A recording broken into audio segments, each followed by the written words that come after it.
हे भगवान गरुड़, आपकी जय हो। प्रभु, आप बिना अमृत पिए ही अमर हैं। आप भगवान विष्णु को ही वरदान देकर उनके वाहन बने। आप नागों, दैत्य, दानों और राक्षसों के शत्रु, देवों के हितैषी और भक्तों के रक्षक हैं। आपका शरीर प्रज्वलित अग्नि के समान तेजस्वी है और सुंदर पंख स्वर्ण कांति की तरह प्रदीप्त हैं।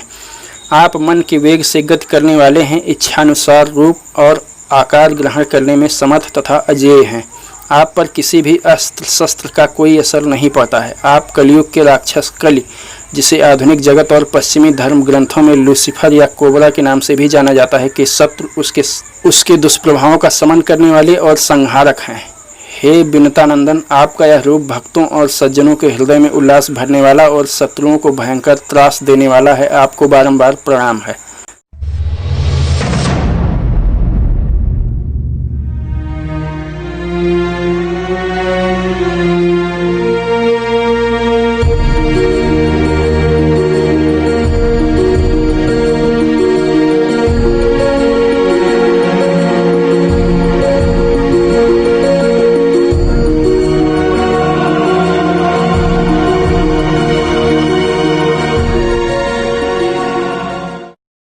संसार में आदिकाल से ही शुभ और अशुभ शक्तियों का टकराव होता आ रहा है। शुभ शक्तियां जहां सांसारिक भोग विलास और वस्तुओं के प्रति तटस्थ रहती हैं, वहीं अशुभ शक्तियां सांसारिक भोगों और वस्तुओं के प्रति अत्यधिक लालायित रहती हैं। समस्त सांसारिक संसाधनों पर नियंत्रण और मनुष्यों को गुलाम बनाना इनका प्रमुख शौक और उद्देश्य होता है।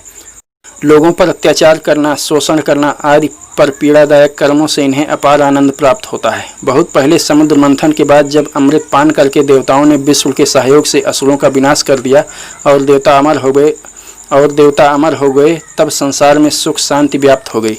एक दिन महर्षि कश्यप यज्ञ के लिए जाने लगे तो अपनी पत्नियों कद्रु और विनता को एक एक वरदान मांगने को कहा। दोनों बहुत प्रसन्न हुई और कद्रु ने वरदान में 1000 शक्तिशाली नागों या सर्पों को पुत्र के रूप में मांगा। महर्षि ने कद्रु को इच्छित वरदान देकर विनता से वर मांगने को कहा। विनता ने महर्षि से विनती की कि उसे सिर्फ 2 पुत्र चाहिए, जो बल, पराक्रम, तेज और ऐश्वर्य में कद्रु के 1000 पुत्रों से बढ़कर हों। महर्षि ने उसे भी वरदान दिया और वन को चले गए। कश्यप ऋषि के आग्रह पर वन में ऋषियों ने अत्यंत प्रतापी जीव को उत्पन्न करने के लिए यज्ञ किया।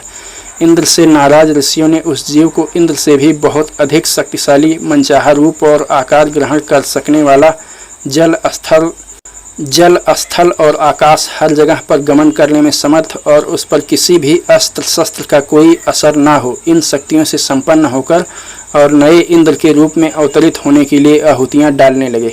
इंद्र यह सुनकर घबरा गए और भागकर अपने पिता कश्यप ऋषि से ऋषियों के कोप से उनकी रक्षा करने की प्रार्थना करने लगे। महर्षि कश्यप ने ऋषियों से वर्तमान इंद्र को क्षमा कर देने और देवताओं का राजा बने रहने देने को कहा। उन्होंने अपनी संतान के रूप में उत्पन्न होने वाले नए जीव को आकाशचारी जीवों का राजा होने का वरदान देने का ऋषियों से आग्रह किया। इंद्र के बारंबार क्षमा मांगने और महर्षि कश्यप के अनुरोध पर ऋषियों ने वैसा ही होने के लिए यज्ञ किया और उत्पन्न खीर को महर्षि को प्रदान किया। महर्षि कश्यप घर लौटे और खीर के 2 भाग करके अपनी दोनों पत्नियों को खाने के लिए दिया। फिर वे वन में तपस्या के लिए चले गए। कुछ समय के बाद कद्रु ने 1000 अंडे दिए और विनता ने 2। दोनों ने अपने अंडों को अलग अलग घड़ों में सुरक्षित रखवा दिया। कई वर्षों के बाद कद्रु के अंडों से 1000 विभिन्न तरह के नाग या सांप पैदा हुए, लेकिन विनता के अंडों में कोई हलचल नहीं थी। विनता अधीर हो उठी और उसने एक अंडे को स्वयं फोड़ दिया, लेकिन वह यह देखकर कांप उठी कि शिशु का नीचे का आधा शरीर विकसित नहीं था। वह शिशु अत्यंत क्रोधित हो उठा और अपनी मां को शाप दिया कि जिस सौतिया डाह के चलते आपने मुझे विकसित न होने देकर समय से पहले अंडा फोड़ दिया, उसी सौत की दासी बनकर आपको जीवन यापन करना पड़ेगा। और अगर आपने दूसरे अंडे को समय से पहले फोड़ने की अधीरता नहीं दिखाई तो ही पैदा होने पर आपको गुलामी से मुक्ति कराएगा। यह कहकर वह शिशु आकाश में उड़ गया। विवश विनता उसे पुकारती रह गई। वह शिशु जाकर भगवान सूर्य का सारथी बन गया। उसका नाम अरुण था और सुबह सूर्योदय से पूर्व उसी की लालिमा आकाश में दिखाई देती है। इसके बाद एक दिन जब विनता और कद्रु सायंकाल को टहल रही थीं, तो उन्होंने तेजी से उड़कर जाते समुद्र मंथन से निकले अश्व उच्चैश्रवा की झलक देखी। दोनों में घोड़े के रंग को लेकर बहस छिड़ गई। कद्रु ने कहा कि बता सकती हो घोड़ा किस रंग का है? बिनता बोली, उसके नाम उच्चैश्रवा के अनुसार और जैसी झलक हमने देखी है उससे प्रतीत होता है कि घोड़ा सफ़ेद रंग का होगा। इस पर कद्रू ने कहा कि मुझे लगता है उसे काला होना चाहिए। इस पर जब बिनता अड़ गई कि वह सफ़ेद है तो कद्रू बोली कि घोड़ा भले ही सफ़ेद हो लेकिन उसकी पूँछ काली ही होगी। इस पर दोनों ने शर्त लगाया कि जिसका कथन गलत होगा वह दूसरे की दासी बन जाएगी। इसके बाद अगले दिन प्रातः जाकर घोड़े को देखने का निश्चय कर दोनों घर लौट आईं। कद्रू के मन में कपट था, उससे भय था कि घोड़ा और उसकी पूँछ सफ़ेद ही होगी, पर वह दासी नहीं बनना चाहती थी। इसलिए उसने अपने सर्प पुत्रों को बुलाया और उनसे महीन काले बाल के रूप में जाकर घोड़े की पूँछ से लिपट जाने को कहा। तब तक सांपों ने सारे संसार में अपनी धाक जमा दी थी। उनसे देवता और असुर जो बचे खुचे छिपकर जीवन यापन कर रहे थे, सब भयभीत रहने लगे थे। उनकी शक्तियों और विषाग्नि का कोई मुकाबला नहीं कर सकता था। उन्होंने अत्याचार भी करना शुरू कर दिया था।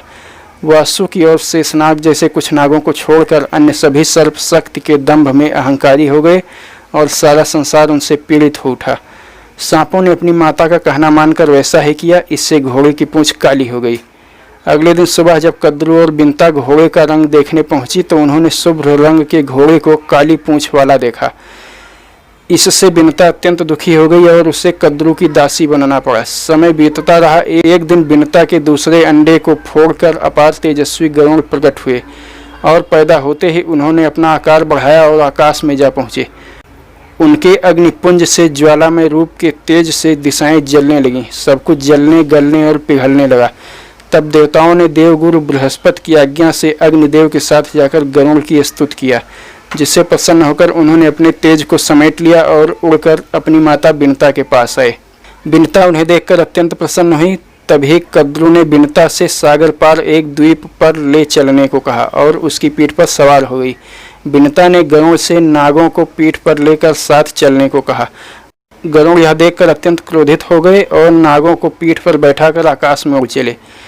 वे क्रोध में ऊपर उड़ते हुए सूर्य के करीब जाने लगे, जिससे नाग जलने लगे और उन्होंने कद्रू से रक्षा करने के लिए प्रार्थना किया। तब कद्रू ने इंद्रदेव की स्तुति करके उन्हें वर्षा कर नागों की रक्षा के लिए प्रसन्न कर दिया। स्तुति से प्रसन्न इंद्र ने वर्षा कर नागों की सूर्य के ताप से रक्षा किया। तब गरुड़ नागों को लेकर उस द्वीप पर जा पहुंचे और अपनी माता से इस दासत्व का कारण पूछा। बिनता ने गरुड़ को बताया कि किस तरह उसने कद्रू से शर्त लगाई थी और कद्रू ने नागों की सहायता से छल पूर्वक उसे दासी बना लिया था। इस पर गरुड़ नागों के पास गए और उनसे अपनी माता को दासत्व से मुक्त करने को कहा। नागों ने गरुड़ से अमृत लाकर देने की शर्त पर उन्हें और उनकी माता को दासता से मुक्त करने की बात कही। तब गरुड़ बेग से पंख फड़फड़ाकर आकाश में उड़ गए और पर्वत पर तपस्यारत अपने पिता कश्यप ऋषि के पास जा पहुँचे। उनसे आशीर्वाद लेकर और भूख मिटाने के लिए आहार पूछकर उन्होंने पहले एक द्वीप पर रहने वाले पक्षियों का शिकार कर खाने वाले निषादों को खा लिया। फिर वे एक झील में रहने वाले विशालकाय हाथी और कछुओं को पंजों में दबाकर उड़ चले। एक पर्वत पर विशाल वृक्ष की शाखा पर बैठकर जब उन्होंने उस हाथी और कछुए को खाना चाहा तो वह शाखा टूट गई और नीचे गिरने लगी। गरुड़ ने उस शाखा पर लटके हुए बालखिल्य महर्षियों को देखा जो उल्टे लटके हुए तपस्यारत थे। गरुड़ ने तत्काल उड़कर पंजों में हाथी कछुओं को लिए होने पर भी गिरती डाल को चोंच में पकड़ लिया और ले जाकर ऋषियों को पर्वत पर सुरक्षित उतारा। तब गरुड़ के बल पराक्रम तेज और सदाचार से प्रसन्न ऋषियों ने उनका इस प्रकार नामकरण किया, गरुड़ अर्थात अपार वजन को उठाकर भी बिना थके मन की गति से उड़ने वाला। फिर उन्हें आशीर्वाद देकर ऋषि तप करने चले गए तो वहीं बैठकर गरुड़ ने हाथी और कछुओं को खाकर अपनी भूख मिटाई। इसके बाद ऊपर उड़कर स्वर्ग को चल पड़े। स्वर्ग में तत्काल उल्कापात, रक्त वृष्टि, धूल भरी आंधी, ओला और अग्नि वृष्टि जैसे अपशकुन होने लगे। उनके अस्त्र शस्त्र अपने आप थरथराने लगे और जलने लगे।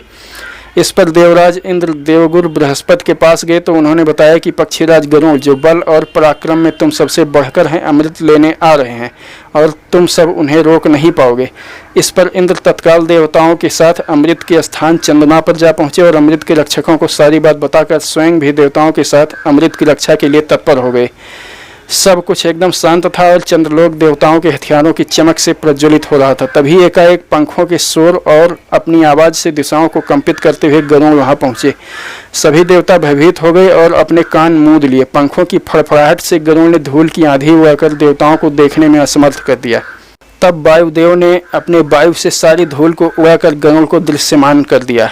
सभी देवताओं ने अपने अपने अस्त्र शस्त्रों से गरुड़ पर लगातार प्रहार किया, लेकिन वे सब उनके शरीर से टकराकर टूट फूट कर नष्ट हो गए। तब क्रुद्ध गरुड़ अपने प्रज्वलित रूप से सबोर आग लगाते हुए उड़ने लगे और अपने पंखों की मार से देवताओं को पीड़ित करने लगे। देवता अपनी जान बचाकर भाग निकले। तब गरुड़ अमृत रखने के स्थान पर बढ़े, लेकिन वहां चारों तरफ अत्यंत भीषण आग जल रही थी, जिसकी लपटों का आसमान में कहीं अंत नहीं दिखाई देता था। तब गरुड़ अंतरिक्ष में उड़कर नदियों पर आए और हजारों मुख प्रकट कर सारा जल सोख लिया, और फिर उड़कर चंद्रलोक पर अमृत के पास पहुंचे और सारा जल आग पर उगलकर उसे बुझा दिया। यह सब उन्होंने पलक झपकते ही कर दिया। फिर वे आगे बढ़े तो देखा कि एक चक्र प्रकट हुआ जो तेजी से घूम रहा है और उसके बीच में अमृत कलश रखा है। तब गरुड़ ने अत्यंत लघु रूप धारण किया और तेजी से घूमते चक्र के आरों के बीच से घुसकर चक्र के अंदर जा पहुंचे। वहां पर उन्होंने 2 सर्पों को देखा, जिनकी दृष्टि से ही कोई भी जलकर भस्म हो जाता। गरुड़ ने अपने पंखों से धूल उड़ाकर सर्पों को अंधा कर दिया और अपने पंजों, चोंच व पंखों से मारकर दोनों सर्पों को टुकड़े टुकड़े करके मार डाला। फिर जाकर अमृत कलश को हाथों में उठा लिया और अपना रूप बढ़ाकर चक्र को टुकड़े टुकड़े करके तोड़कर बिखेर दिया। अमृत लेकर गरुड़ ने उसको पिया नहीं और उड़ चले धरती की ओर। भगवान विष्णु यह सब देख रहे थे। उन्होंने गरुड़ का स्वार्थ रहित व्यवहार देखा तो बड़े प्रसन्न हुए और गरुड़ के सामने आकाश में प्रकट हुए। उन्होंने गरुड़ से वर मांगने को कहा तो उन्होंने अमृत पिए बिना ही अजर, अमर और अविनाशी होने का वर मांगा, तथा यह भी वर मांगा कि उन पर किसी भी शक्ति प्रहार या अस्त्र शस्त्र का कोई असर ना हो। भगवान विष्णु ने उन्हें अजर, अमर होने का और किसी भी अस्त्र शस्त्र व शक्ति के प्रहार से अप्रभावित रहते हुए सदैव अजय रहने का वर दिया। तब गरुड़ ने भी भगवान विष्णु से वर मांगने को कहा तो भगवान ने उन्हें अपने वाहन के रूप में मांगा और उन्हें अपनी ध्वजा पर स्थान दिया। फिर गरुड़ अपनी माता को नागों की दास्ता से मुक्त कराकर सेवा में उपस्थित होने का वचन देकर उड़ चले। अमृत ले जाते देखकर इंद्र ने गरुड़ का रास्ता रोका और उन पर वज्र से प्रहार किया। गरुड़ ने वज्र प्रहार से अविचल रहते हुए दधीच महर्षि और वज्र के सम्मान में अपना एक पंख गिरा दिया। यह देखकर इंद्र को बड़ा आश्चर्य हुआ और उन्होंने गरुड़ से मैत्री का हाथ बढ़ाया, जिसे सहर्ष स्वीकार कर गरुड़ इंद्र के मित्र बन गए।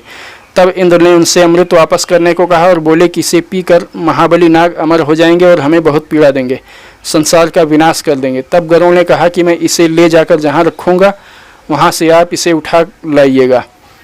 इंद्र इससे बहुत प्रसन्न हुए और गरुड़ से वर मांगने को कहा तो सर्पों की करतूत का स्मरण होने से क्रुद्ध गरुड़ ने वर मांगा कि महाबली सर्प मेरी भोजन सामग्री हो जाए।